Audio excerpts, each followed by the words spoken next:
What does it take to be a scientific pioneer? To reframe and popularize evolutionary theory. To reveal a new material and win science's most coveted prize. Or discover one of paleontology's elusive missing links. Is the key to brilliance pure talent, ego, or just plain good luck? What makes a beautiful scientific mind?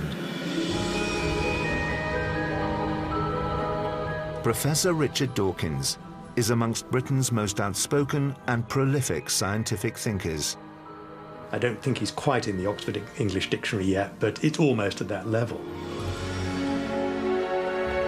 In the 1970s, he made his name with an explosive book that turned evolutionary thinking on its head. It was a wonderful and radical new vision set out in sparkling prose, and above it all, this wonderful, wonderful metaphor, the selfish gene. The book propelled him into the spotlight and gave Dawkins a platform to speak out as a ferocious critic of religion. Lord Jakobowicz is an educated man. He knows perfectly well the world was not created in 6 days. Richard gives definitive answers to things. If you don't like those answers, you're going to find it controversial, you're not going to like him. Sir, there could be many things that you know well, but please, in the process of it, don't be arrogant. How did Richard Dawkins become the most influential evolutionary thinker of a generation? And how did this lead him to assume the mantle of evangelical spokesman for atheism?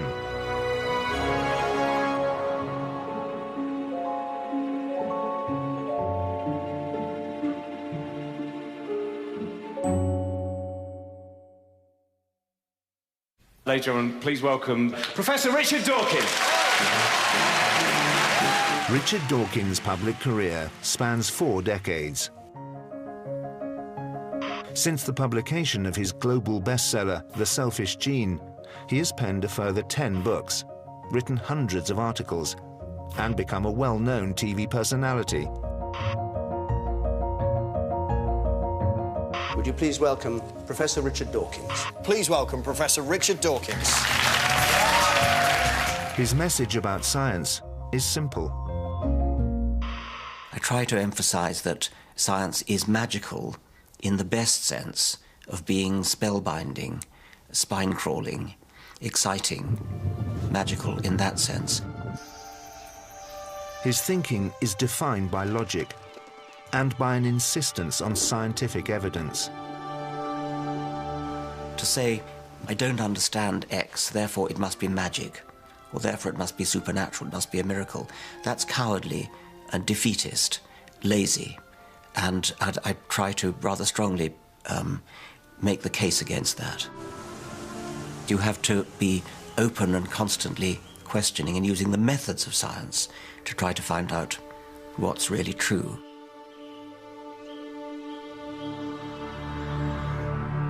A zoologist by training, Richard Dawkins has spent a lifetime questioning the mechanisms of the natural world.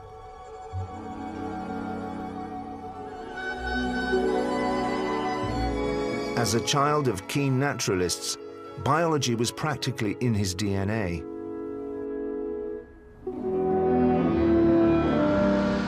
I grew up in what was then Nyasaland, now Malawi, until I was 7. Both my parents loved flowers when my sister and I were young, and when we went on walks, they would constantly be telling us the names of all the wildflowers, my father in Latin, my mother in English. And so we both of us had every opportunity to love nature. Perhaps surprisingly, Richard did not share his family's passion for animals and plants. I suppose it should have been a paradise for a young naturalist, and I did enjoy what I saw, and I loved butterflies and birds and things, but I never really developed properly into a young naturalist. I think perhaps a bit to the disappointment of my father, who always was, and his father, my grandfather. I remember on a visit to England, which we occasionally did, my grandfather looked out of the window and asked me whether I could identify a bird that was on the bird table. I hadn't the faintest idea. So I said, "Is it a chaffinch?" And grandfather was absolutely shocked that I didn't know that it was a blue-tit.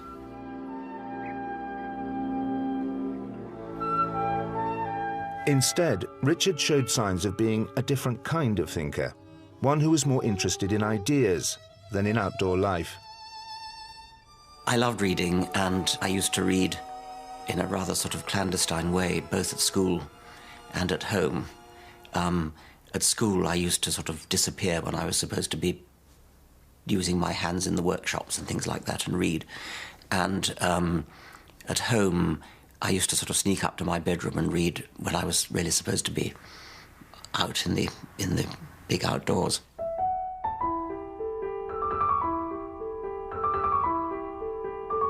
The natural order of things came alive to Richard not through country walks, but in the pages of Hugh Lofting's Dr. Dolittle books.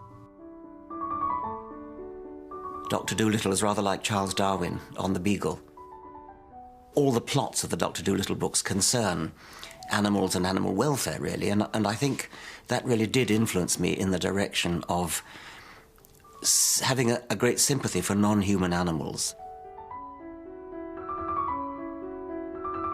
When I learned about evolution, I became even more aware of the continuity, as Darwin very much was, the continuity between humans and other animals. And we are African apes, and we're rather a recent offshoot from other African apes. And so the sort of great moral and political barrier that we tend to erect around Homo sapiens, as an evolutionist I can see is not logical. And as a child, I was kind of schooled into by Dr. Dolittle.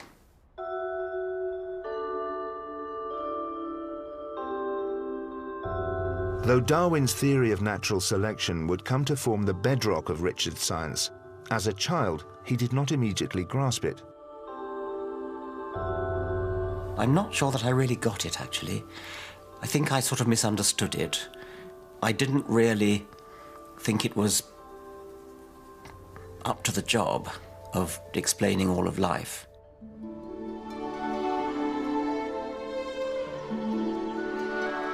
It is interesting to contemplate an entangled bank, clothed with many plants of many kinds, with birds and with various insects flitting about, and to reflect that these elaborately constructed forms have all been produced by laws acting around us.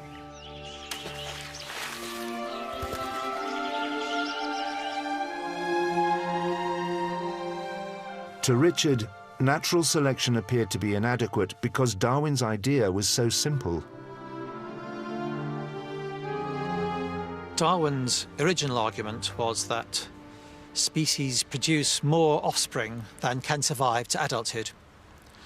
And among those offspring, it's not random who survives, but larger ones survive, or ones who are somehow better fitted to survive and to reproduce do. As the fitter individuals reproduce, their characteristics are transmitted to their young, whilst the less fit individuals perish or leave behind fewer offspring. As those forces work through down the generations, those that have the characteristics that better enable them to survive will do so and will be more represented in the generations.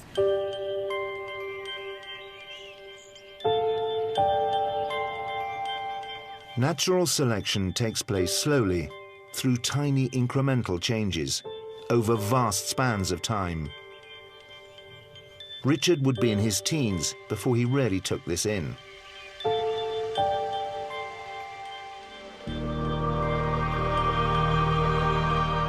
It was probably my father who explained it to me so that I first got it, and then fairly gradually became aware that Darwinian natural selection really was not just big enough, but hugely big enough. I mean, it was a really gigantically good idea.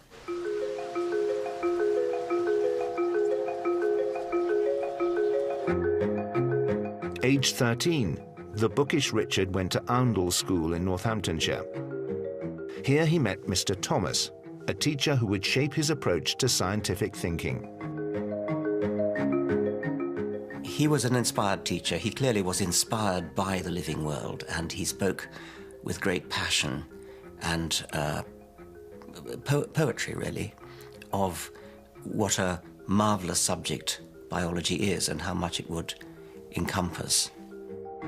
Ewan Thomas taught his class to rigorously question scientific ideas. But Richard did not yet stand out amongst his classmates. He wasn't a star pupil, but the group that I had were a lot of very able. It would be rather difficult to be a star amongst them. I think they were great fun to teach, and he was somebody who was fun to teach because he responded in the right sort of way. But he didn't look necessarily as being outstanding. His parents became concerned that he was not applying himself enough to make the grade and get into the Oxford college they were set on.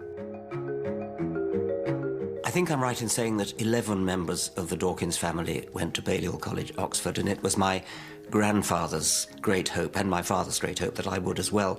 So I was sort of automatically entered for Balliol, and my parents went to see Mr. Thomas to talk about it. They did come to see me at where I was staying in Arundel, and I think I did say that, well, I don't think he's going to get to Balliol at this stage. He'll get into Oxford, he won't get to Balliol. But anyway, I applied to Balliol, and Mr. Thomas had me in his house for several evenings, I think about once a week, actually, for sort of extracurricular coaching. And then the pace seemed to change, which was what my intention had been.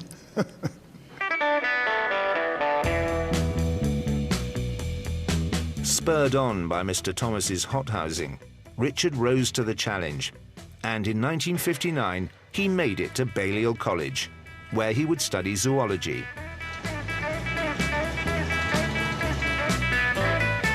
Here, he entered a world where Darwin's theory was barely on the radar for academic biologists.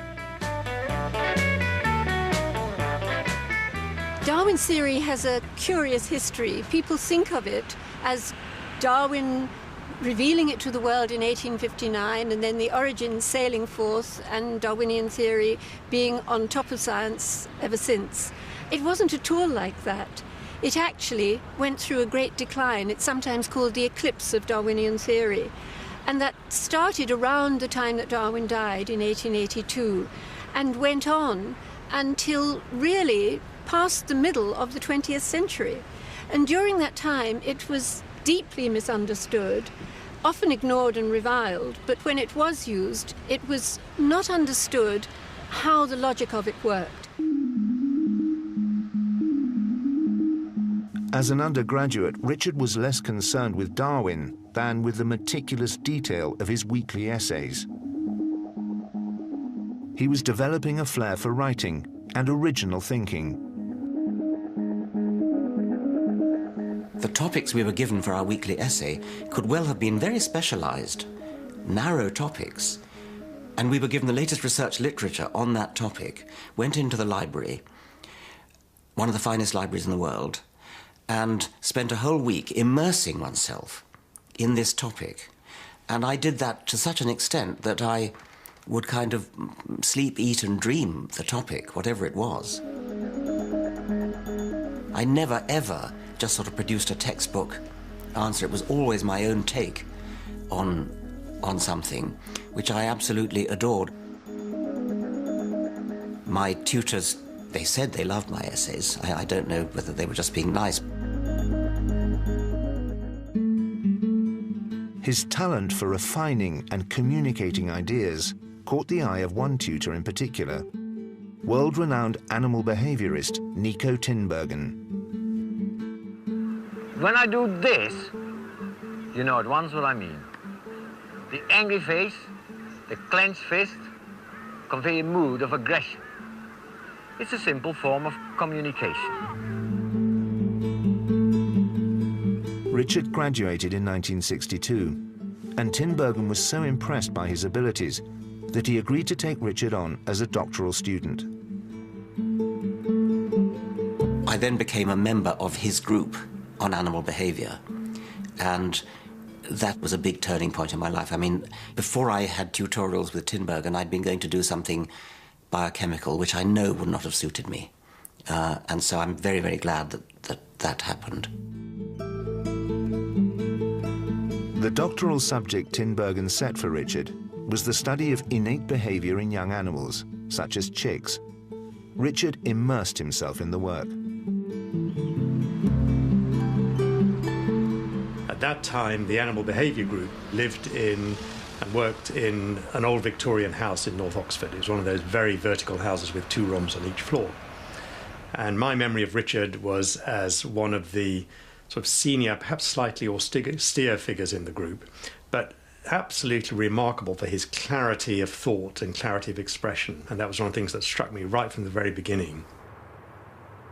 The high spot of the week for me was the Friday night seminars, where we all gathered around, and Nico was there, and somebody gave a talk about their research. And Nico was quite relentless in his questioning. And I can remember one of these weekly seminars where a very distinguished scientist from Bristol University called John Crook came in to give the seminar, and he got through the first sentence, and Nico stopped him and said, "What exactly do you mean by that?" whatever it is he'd said. He never had a proper chair. He sat on an old orange box or something, chain smoking, rolling his own, chain smoking, getting up, pacing up and down, chain smoking, sitting on the old orange box, and interrupting quite frequently. Yeah, and then interrupt.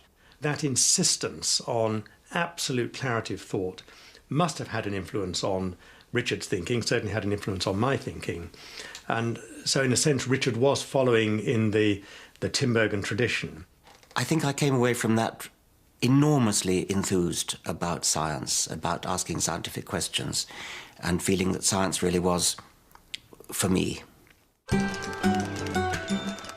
Richard had found his vocation at an exciting time. Zoologists were returning to Darwinian ideas and beginning to wrestle with the question of how natural selection really worked. They knew that evolution favored the survival and reproduction of the fittest, but the fittest what? The fittest individuals, groups, or species? For Darwin, it was the individual. It is us. We reproduce. But in the 1960s, it became apparent that that view was not wholly adequate. It was very difficult to take that view and still account for some of the behaviors that we see out there in the natural world, especially altruistic behaviors. Behaviors where animals apparently sacrifice themselves for other animals. How could that be if individuals are programmed to survive and reproduce? The answer for many biologists was that the fittest groups of organisms survived and reproduced. If one wildebeest behaved altruistically to take care of another wildebeest's infant, the whole group would be successful and altruism would blossom. But other biologists thought this approach illogical. Let's imagine a hypothetical example where everybody in a group behaves altruistically, and let's say they give up their food for other people. But that one individual in that group now behaves differently, behaves selfishly. So instead of giving up food, it grabs food from others. And food translates into survival and reproduction. You play the tape forward through a few hundred generations, and what's happened, all the goody-goodies, the altruists who gave away their food, had been supplanted, replaced by the selfish individuals who scoffed the food and reproduced as a result. An alternative theory was proposed by Bill Hamilton, an evolutionary biologist with a particular interest in social insects. He wanted to know why female worker insects take care of the colony when they have no chance of ever reproducing in their own right. He came to believe that the sterile workers were sacrificing themselves for the queen and male drones because they all contained the same genes. and he believed it was true not just of social insects, but of all biological organisms. The main thrust was the idea that animals share genes with their relatives. So if I do something for my brother, let's say, then the genes that cause me to do it will survive in him. And so there is essentially a gene-centred process going on. If we took a gene-centred view of the world, we could explain some of those behaviours. Because it is the case that although we have our genes aren't uniquely ours, we share them with our relatives. What Bill Hamilton did in 1964 was to realise that what matters is not just reproduction, not just producing children, but assisting the survival of your own genes. Any gene that assists the survival of itself by working through sisters and brothers and nephews and nieces and so on, such a gene would propagate itself. Though Bill Hamilton published his work in the mid-60s, it attracted little attention. It was, I think, one of the most difficult papers to follow that has ever been written. So, although the paper was there, it wasn't having much impact. But Richard, now lecturing for Tinbergen at Oxford, had found his way through Hamilton's complex mathematics, and he brought the ideas into his 1966 course notes. I was immensely enthusiastic about it and brought it into my lectures. The 66 lectures were a eureka moment for me. I had this sort of semi-poetic vision of immortal genes manipulating mortal bodies, survival machines, as I called them, and throwing them away and then marching on down the generations. It's true. It's what happens. The thing about genes is that they're potentially immortal because they're copied and copied and copied and copied identically down through countless generations, and the bodies are thrown away. These were ideas Richard would later immortalize in The Selfish Gene. But for now, an emerging technology kept him from getting down to writing. He was still studying behavior in chicks and was swamped in statistics. What Richard needed was a way to process the data. He was one of the very early people into the use of computers.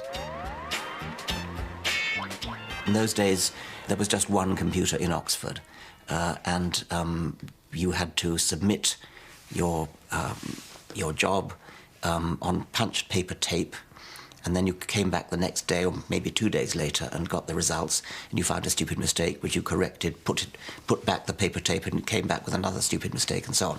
So it was a very laborious business. I learned how to program and became utterly intrigued by it. Richard was then in charge of a deep animal behavior group computer, which was about the size of a room and had about the calculating power of a mobile phone, or less than a mobile phone, in fact. But Richard was one of the very early adopters.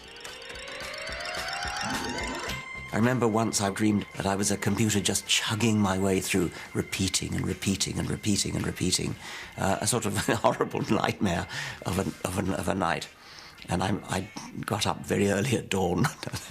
But anyway, the fascination of computers stayed with me. So I can remember Richard trying to teach all of us in the animal behavior group how to write computer programs in machine code, a string of zeros and ones. So he was a real pioneer in that field, and it reflects his logical mind and I think his interest in how things work. I became, I think the correct word would be addicted to computer programming, and the addiction became much worse when computers, following Moore's law, became smaller and faster and cheaper, and so one could have access to one's own. And then I really did become addicted and had to more or less positively cure myself of it.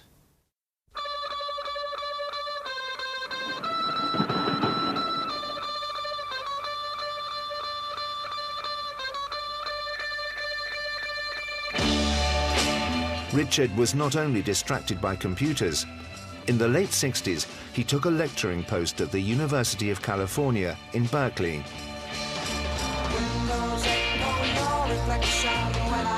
It was the height of flower power, and he soon discovered a passion for campaigning. My first wife, Marion, and I had just got married, and we went out together for a sort of adventure in our 20s. Both of us were very politically active. We got involved in the anti-Vietnam War demonstrations. We got involved in the campaigning for the Democratic candidacy for the presidency. And so our old car was simply covered with electioneering posters and things. We went to demonstrations and political meetings and things, both in Berkeley and in San Francisco. And I lectured on animal behavior, and I suppose it's really a time of youth which sort of haunts one's dreams for some time afterwards. But after 2 short years, Nico Tinbergen managed to lure Richard away from California, back to a research position at Oxford.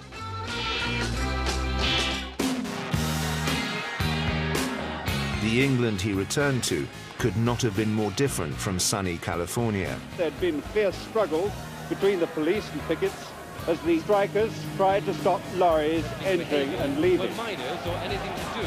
Britain was in the grip of industrial unrest. A miners' strike in the early 70s brought Richard's computer work to a standstill. There were constant power cuts, and it wasn't possible to do research that involved electrical apparatus. So I thought it would be a good idea if I tried to put together the ideas that had so inspired me in 1966 and write a book. And I started to write it. I wrote 2 chapters, but then the power came back on. And so I gave up the project and went back to my research. But evolutionary thinking was moving fast. Like Bill Hamilton, who had inspired Richard in the 60s, other academics such as John Maynard Smith and Bob Trivers were also publishing papers about altruism and genes. Reading their work spurred Richard into action. It was the advent of the Trivers papers and the Maynard Smith papers in 1971, 72, 73 and 74, which goaded me into finally getting back to taking out my first 2 chapters out of the drawer and getting down to it properly. I think I felt, yes, I think that's right now, it's coming back to me. I think those extra papers, I really felt, gosh, this has got to be, I've got to get back to that book. This is so exciting. There's so much to add. So I wrote it in quite a frenzy of energy.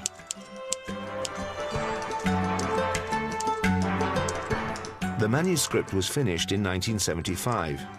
Now, it needed a title. And I remember Richard ran a little competition amongst us, his friends and colleagues, for the title of the book. And my submission was Immortal Coils, which I think he used as one of the chapter headings, but he stuck with his own idea as the title of the book. The title Richard chose was The Selfish Gene. I called the book The Selfish Gene because if anything is a selfish entity maximizing its own survival, it is the gene. You don't want to talk about the selfish organism, the selfish individual, because most of the time, not most of the time, a good bit of the time, organisms are being altruistic. They're driven to be altruistic by the selfish genes. It was this now iconic title that appealed to publisher Michael Rogers at Oxford University Press. So Michael asked if he could see what I was working on, and I gave him some chapters. And I was phoned up and he said, "I must have that book." And he then, nothing would deter him. I mean, it was absolutely, it was sort of, I don't know what you'd call him, like a bull charging. I started reading and I couldn't stop.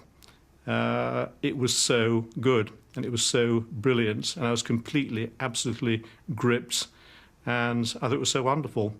And from then on, I couldn't sleep for worrying that we wouldn't get the book. I wanted to publish this book because I thought it was going to be important and it was going to do really well. The book was a huge success. Dawkins' gift for distilling ideas and communicating them had come together in one seminal piece of work. If you have a radically new view of the world, it was a view that we are just vehicles for our genes. It's the genes' interests that matters. It's not us. And that, he showed, has all sorts of unintended consequences for the way in which we think, new consequences for the way in which we view human behavior. And it was a wonderful and radical new vision set out in sparkling prose, and above it all, this wonderful, wonderful metaphor, the selfish gene. It revealed the logic with crystal clear precision, and that enabled people to see why natural selection must be gene-centered, why it doesn't make sense to talk about it in any other way.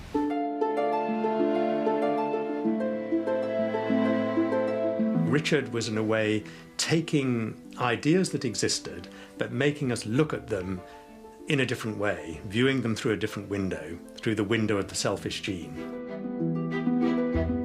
It was just the beauty of the way he expressed the ideas was absolutely riveting and, I thought, overwhelming for me, captivating, as somebody who knew a lot about the ideas but hadn't really seen them expressed in exactly that way before.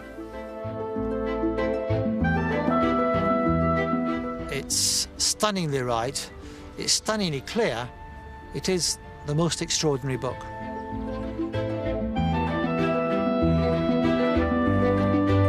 The book was immensely popular, but it also came in for heavy criticism.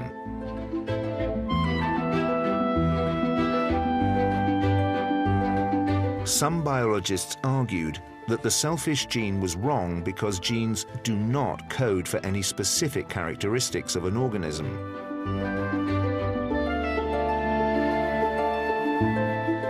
There is no one-to-one correlation between any gene and any bit of how an organism actually operates.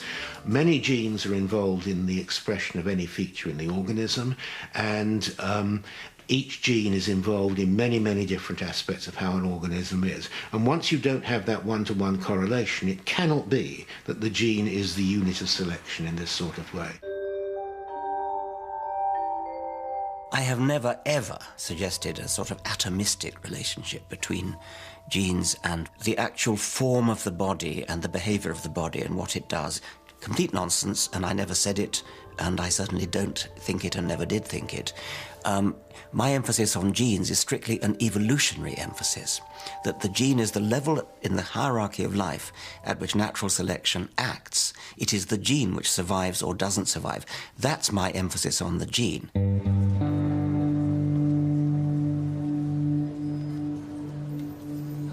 But the debate around the selfish gene goes beyond the argument about what genes specifically code for.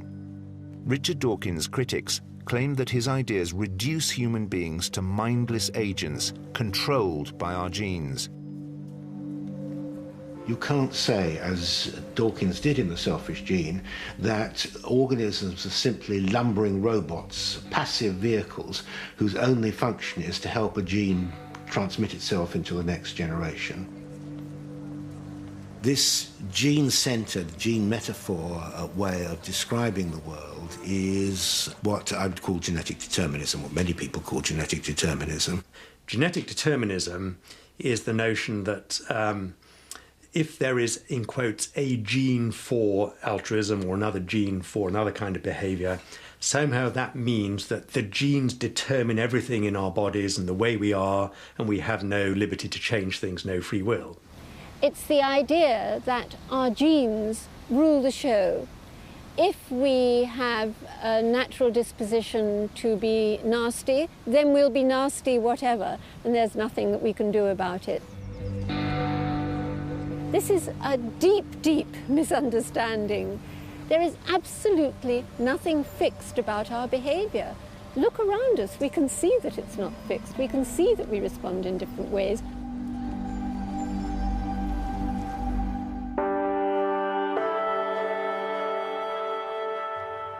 genetics and Darwinism had always had a dark side. Natural selection had long appealed to those who wanted to use it as a justification for weeding out the less fit members of society. Not all mental deficiency is hereditary, but heredity accounts for more of the mild, feeble-minded types, such as you see in this group of men exercising in the grounds of the institution. If carefully trained, they can be taught simple routine tasks. But it would have been better by far for them and for the rest of the community if they had never been born. If we want to maintain the race at a high level, physically and mentally, everybody sound in body and mind should marry and have enough children to perpetuate their stock and carry on the race. Post-World War II, eugenics had fallen from favour. But in the 70s, extremist groups like the National Front perpetuated the notion of racial purity. They seized on the selfish gene as an intellectual defence of their ideas. A warm review appeared in the journal published by the National Front. One result of kin selection is a tendency to identify with individuals physically resembling oneself and to be nasty to individuals different in appearance. Dawkins hit back against what he saw as the political hijacking of his work.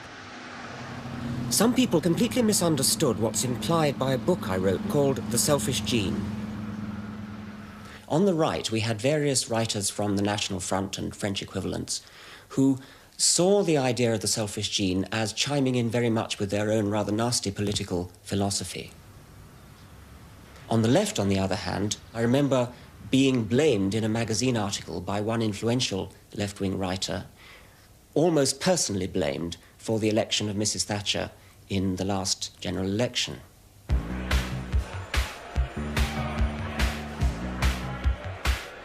Though the selfish gene was conceived in the halcyon days of the 60s, it hit the zeitgeist in the 80s. Many still see it as a justification for a greedy, self-serving society. During the 1980s, Thatcherism, free market economics, what I call selfish capitalism, was in urgent need of some kind of profound intellectual justification, a deeper argument to justify it. And it's interesting that The Selfish Gene didn't become a best-selling book, one that was read widely by the public rather than just by a few academics, until the 1980s. During that time, it was interpreted as suggesting that it's natural to be selfish, that it seemed to be a justification for the idea that greed is good.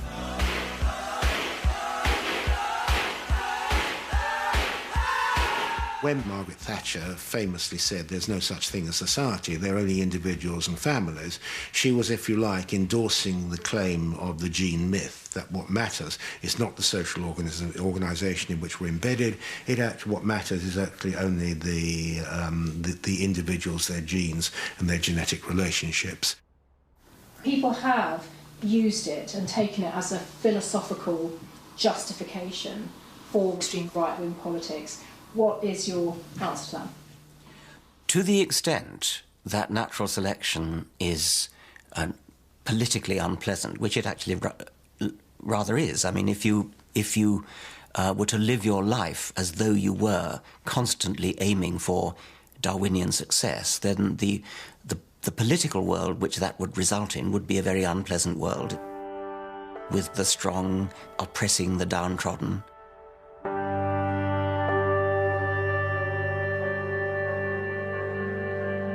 We can emancipate ourselves politically by saying, I want to live in a kind of society which is very far from Darwinian natural selection. I'm a passionate Darwinian who believes that it's Darwinian natural selection that's given us our bodies and our brains. But I also believe that our brains have become big enough that we can rebel against that.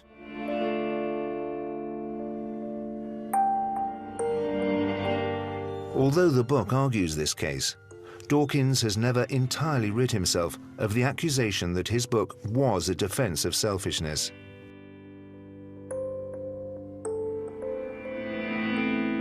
it is a lesson that sometimes people will read a book by title only and omit to read the rather large footnote, which is the book itself. The book could have been called something like The Selfish Gene and the Altruistic Individual, or even just The Altruistic Individual. That would have been a bit long. Do you think if you'd have called it something else, we'd still be talking about it 35 years later? I like to think that the book itself has certain merits which might have caused it to be being talked about. Yes, I think I'm kind of talking myself round to thinking perhaps that the title was a mistake.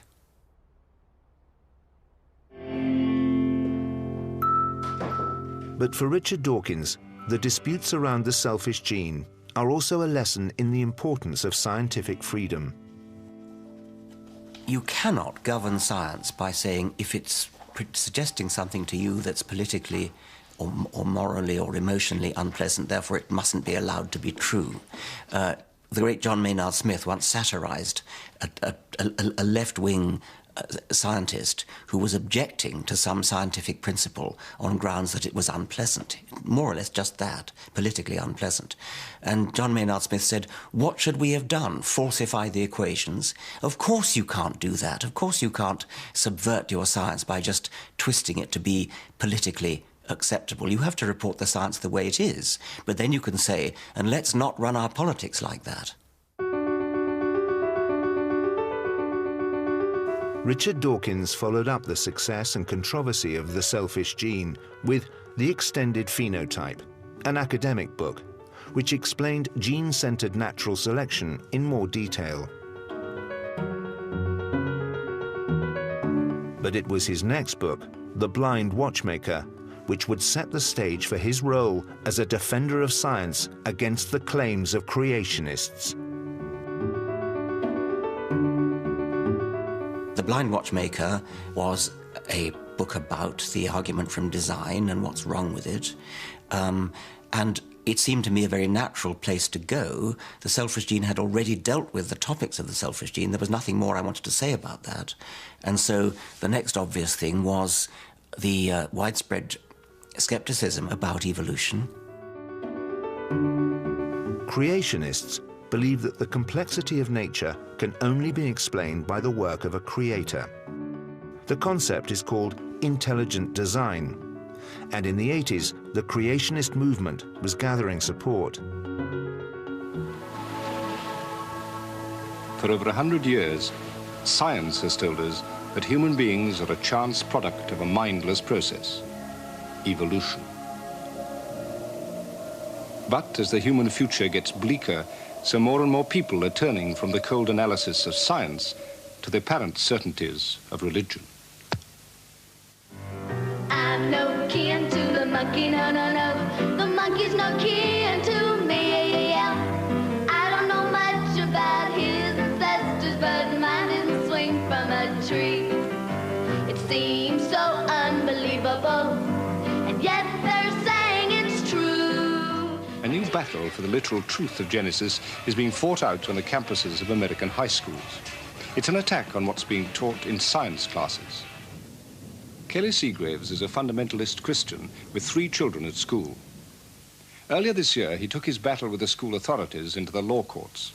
We believe in the home and in our church that God created man as man. Now, I send my son to school and I tell him that, you know, you're going to get an education here and I want you to listen to the teacher. Then I find that the teacher's teaching things in opposition to our faith.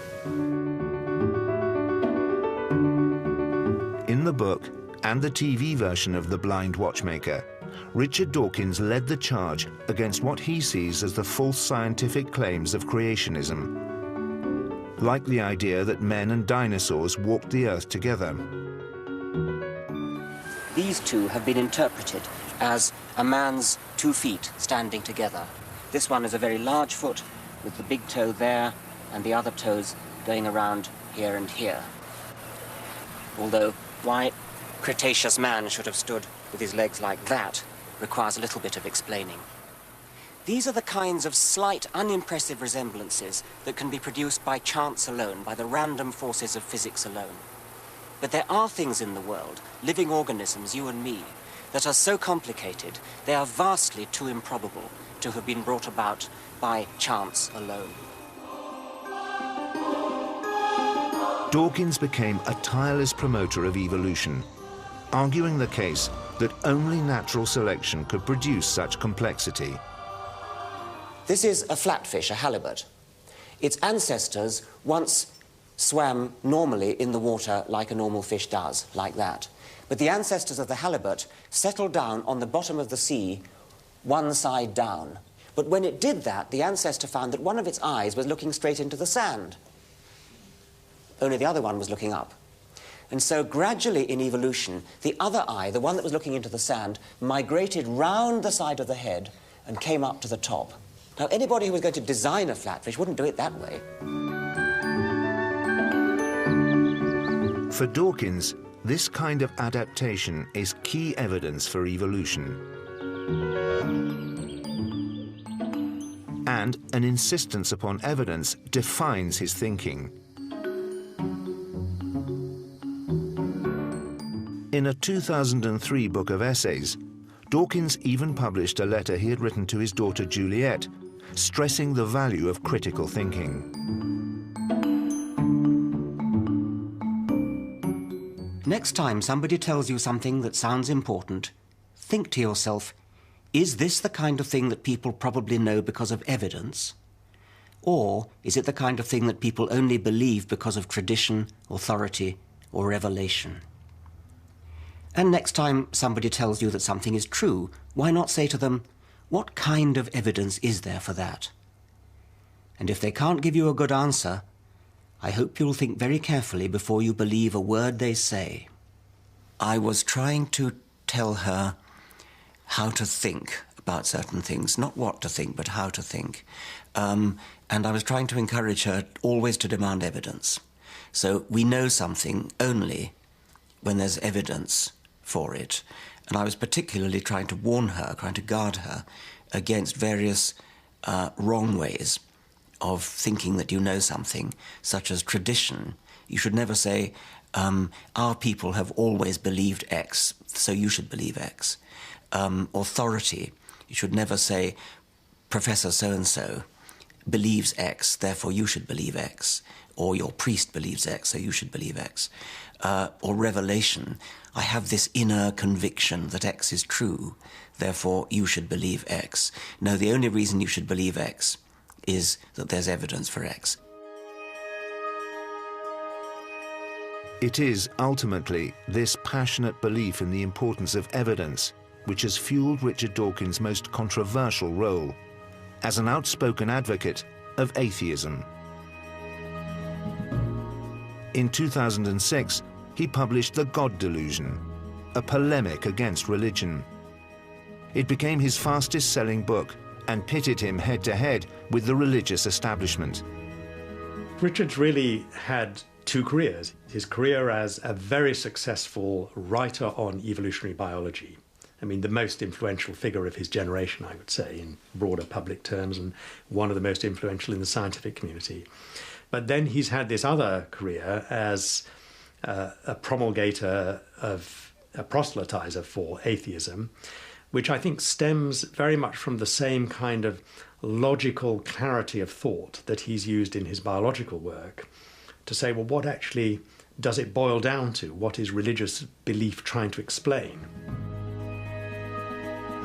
Dawkins sees this militant opposition to religion as a natural progression from his scientific roots. Right from certainly before the time I wrote The Selfish Gene, I have been every bit as militant an atheist as I ever became.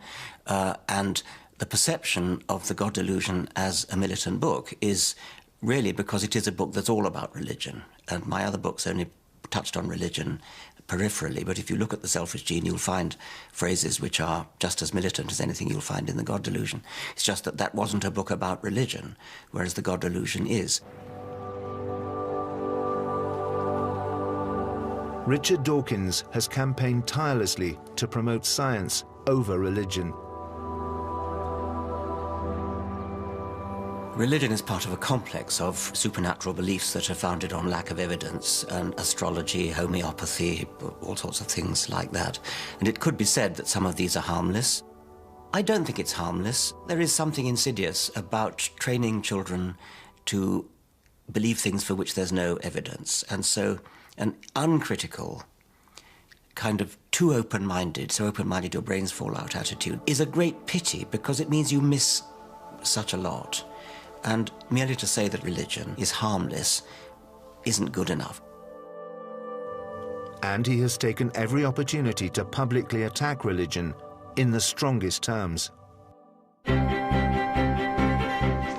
God of the Old Testament has got to be the most unpleasant character in all fiction. Lord Jacobowitz is an educated man. He knows perfectly well the world was not created in 6 days. There is nothing special about the Bible. Yes.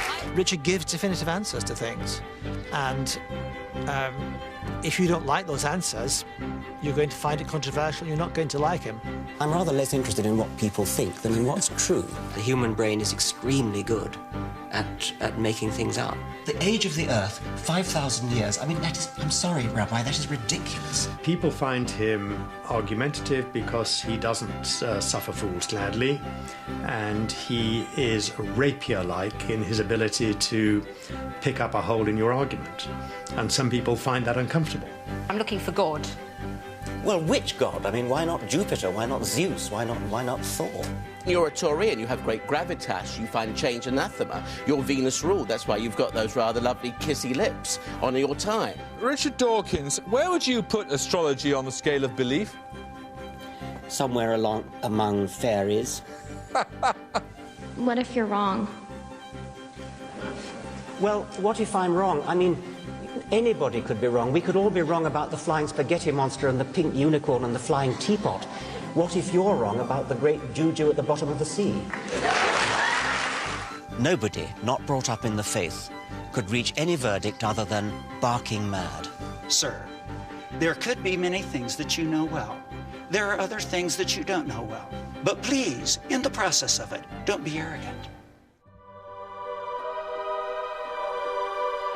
Many of Dawkins' critics believe that their own spiritual experiences are proof enough of God's existence, and that Dawkins treats their faith with a lack of respect.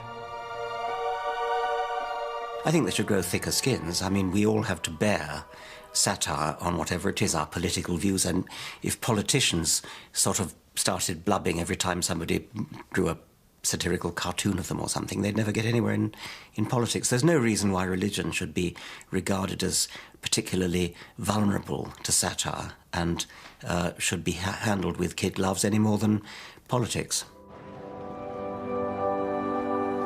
But a powerful argument against Dawkins is that he does not appreciate the deeply consoling role religion plays in human life.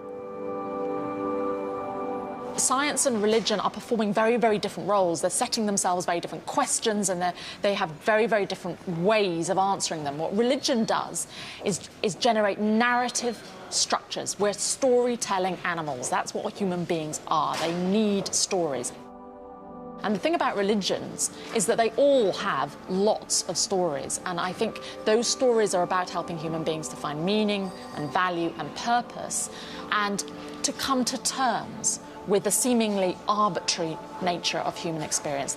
I can see why you might want to find something consoling. I can see why you might want consolation. I can see why you might want to take a drug that consoles you, or why you might go and cry on a friendly shoulder and get patted and hugged and get consolation from that.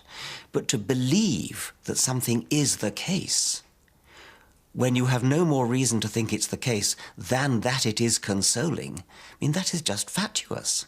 That's ridiculous and illogical. If it's bleak, too bad. I mean, why should it be anything other than bleak? I mean, there's no caring about the universe. Why should there be? Why should the universe care about what happens to us? But we can make our own world. We can make our own purposes, our own warmth, our own affections, our own loves, and we can lead a life that's anything but bleak. We gaze up at the stars on a dark night with no moon and no city lights, and breathless with joy we say the sight is pure magic.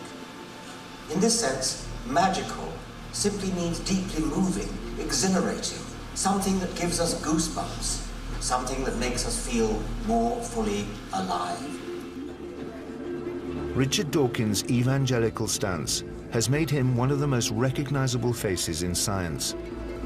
He has sold 5 million books and regularly packs out venues around the world. But all of this may have come at a cost.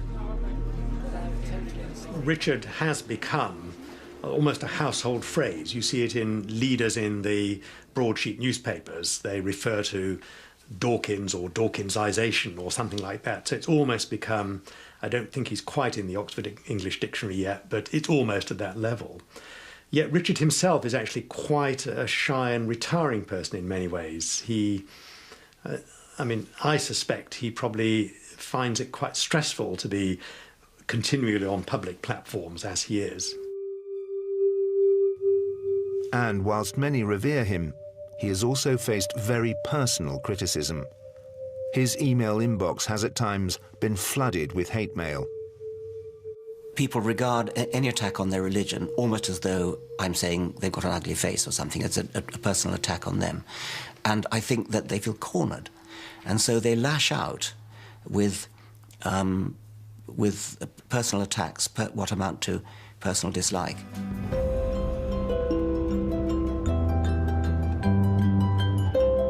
So, given the hostility he faces, what drives Richard Dawkins to continue as the outspoken public figure he has become?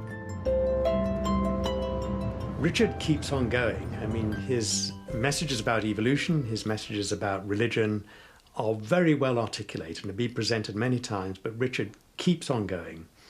And one might wonder why that is, what drives him. I think it's passion and it's belief that he has got an important message to put across. The true understanding, the scientific understanding of the nature of existence is so utterly fascinating. How could you not want people to share it?